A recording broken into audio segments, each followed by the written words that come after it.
എല്ലാവർക്കും ഒരിക്കൽ കൂടി ഹോം ടിപ്സ് ആൻഡ് കുക്കിങ്ങിലേക്ക് സ്വാഗതം. ഇന്ന് നമ്മളിവിടെ ചെയ്യുന്നത് നല്ല ടേസ്റ്റി ആയിട്ടുള്ള ഒരു ഹൽവയുടെ റെസിപ്പിയാണ്. മത്തങ്ങ ഉപയോഗിച്ചിട്ടാണ് ഈ ഹൽവ ഉണ്ടാക്കിയെടുക്കുന്നത്. ഹൽവയ്ക്ക് വേണ്ടിയിട്ടുള്ള മത്തങ്ങ ഇവിടെ എടുത്തു വെച്ചിട്ടുണ്ട്. ഇതിൻ്റെ വളരെ കുറച്ച് ഭാഗം മാത്രമേ ഹൽവ ഉണ്ടാക്കുന്നതിന് വേണ്ടിയിട്ട് ഉപയോഗിക്കുന്നുള്ളൂ.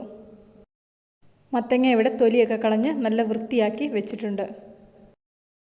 ഇനി നമുക്ക് ഹൽവയ്ക്ക് വേണ്ടിയിട്ടുള്ള പാലൊന്ന് അളന്നെടുക്കാം. 2 കപ്പ് പാലാണ് ഹൽവയ്ക്ക് വേണ്ടിയിട്ട് എടുക്കുന്നത്. പാൽ ആദ്യം തന്നെ ഒന്ന് അടുപ്പത്ത് വയ്ക്കണം. ഹൽവയ്ക്ക് വേണ്ടിയിട്ടുള്ള മത്തങ്ങ ഗ്രേറ്റ് ചെയ്യുന്ന സമയം തന്നെ പാൽ അടുപ്പത്ത് വയ്ക്കാം. ഇങ്ങനെ ചെയ്തിട്ടുണ്ടെങ്കിൽ സമയം ഒട്ടും വേസ്റ്റ് ആകാതെ നമുക്ക് ഹൽവ ഉണ്ടാക്കിയെടുക്കാം. നമ്മൾ മത്തങ്ങ ഗ്രേറ്റ് ചെയ്യുന്ന സമയത്ത് പാല് വറ്റി വരും. ഈ സമയത്ത് പാൽ ഇടയ്ക്കൊന്ന് ഇളക്കി കൊടുക്കാനും ഓർക്കണം.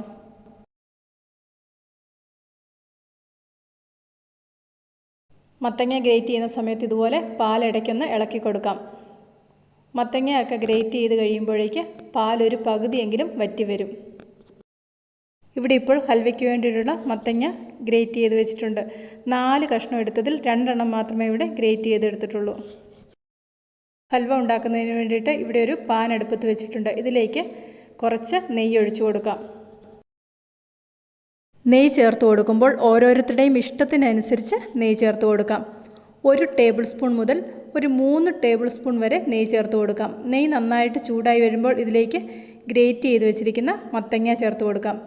2 കപ്പ് മത്തങ്ങ ഗ്രേറ്റ് ചെയ്തതാണ് ഇതിലേക്ക് ചേർത്ത് കൊടുത്തിരിക്കുന്നത്. അതിനുശേഷം ഇതുപോലെയൊന്ന് ഇളക്കി കൊടുക്കാം. മിനിമം ഈ മത്തങ്ങ ഒന്ന് വെന്ത് വരുന്നത് വരെയെങ്കിലും ഇളക്കി കൊടുക്കണം. അതിലും കൂടുതലും ഇളക്കി കൊടുത്താലും കുഴപ്പമൊന്നുമില്ല.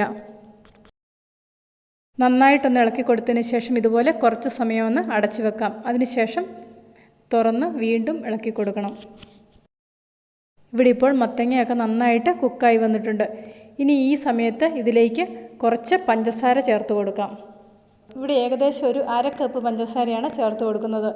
മധുരം കൂടുതൽ വേണമെന്ന് തോന്നുന്നവർക്ക് കൂടുതൽ പഞ്ചസാര ചേർത്ത് കൊടുക്കാം.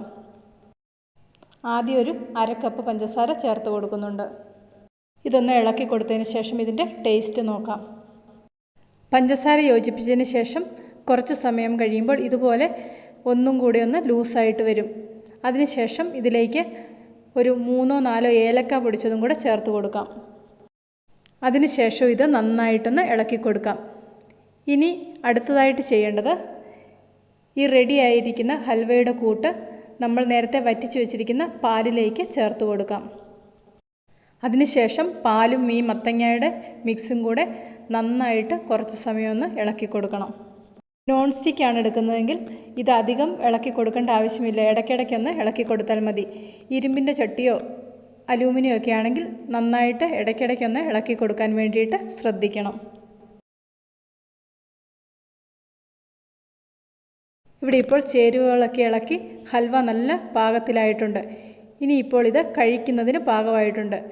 ഇതൊന്ന് ഡെക്കറേറ്റ് ചെയ്യുന്നതിന് വേണ്ടിയിട്ട് കുറച്ച് അണ്ടിപ്പരിപ്പ് പൊടിച്ചതും കുറച്ച് ബദാമും കൂടെ ചേർത്ത് കൊടുക്കുന്നുണ്ട്. ബദാമും അണ്ടിപ്പരിപ്പും ഒക്കെ ചേർക്കണമെന്ന് നിർബന്ധമൊന്നുമില്ല. ചേർക്കാൻ താല്പര്യമുള്ളവർ മാത്രം ചേർത്താൽ മതി. അല്ലെങ്കിൽ തന്നെ ഇതിന് നല്ല ടേസ്റ്റ് ഉണ്ടായിരിക്കും.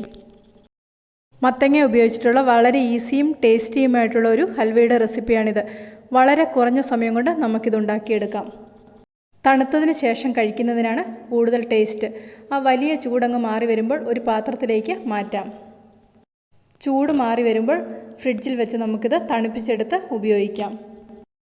എല്ലാവരും വീട്ടിൽ മത്തങ്ങയൊക്കെ മേടിക്കാറുണ്ടല്ലോ. ഒരു പ്രാവശ്യം മത്തങ്ങ മേടിക്കുമ്പോൾ ഇതുപോലെയൊന്ന് ചെയ്തു നോക്കുക. തീർച്ചയായിട്ടും നിങ്ങൾക്കിതിൻ്റെ ടേസ്റ്റ് ഇഷ്ടപ്പെടും. ഇന്നത്തെ ഈ റെസിപ്പി എല്ലാവർക്കും ഇഷ്ടപ്പെട്ടെന്ന് വിശ്വസിക്കുന്നു. ഇഷ്ടപ്പെട്ടെങ്കിൽ കമൻറ്റ് ചെയ്യാനും ലൈക്ക് ചെയ്യാനും മറക്കണ്ട.